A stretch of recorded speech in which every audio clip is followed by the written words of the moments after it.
नमस्कार आप सभी को। आज मैं आप सबको अपठित गद्यांश के बारे में बताने जा रहा हूँ, जो इस प्रकार है।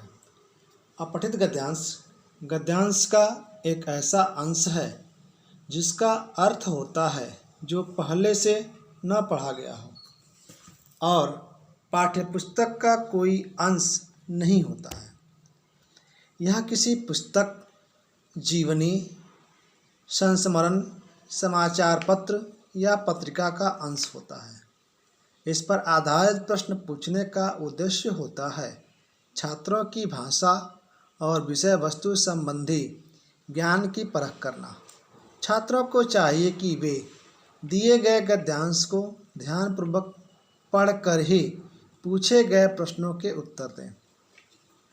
अपठित गद्यांश पर आधारित निम्नलिखित प्रकार के प्रश्न पूछे जाते हैं: बोध संबंधी प्रश्न, तथ्यात्मक प्रश्न, निष्कर्ष संबंधी प्रश्न, विचार या संदेश या मूल्य आधारित प्रश्न, शीर्षक का चुनाव और व्याकरणिक अवबोधन संबंधी प्रश्न। बोध संबंधी प्रश्न आपके ज्ञान पर आधारित होता है। तथ्यात्मक प्रश्न जो तथ्य पर आधारित होता है। निष्कर्ष संबंधी उस गद्यांश में किस विषय पर वर्णन किया गया है उसके बारे में बताया गया है।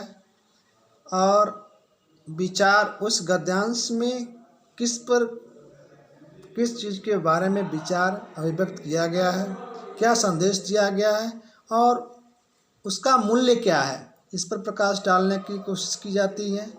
शीर्षक का चुनाव करते समय उस गद्यांश में वर्णित जिस विषय के बारे में वर्णन किया गया है वही उसका शीर्षक कहलाता है।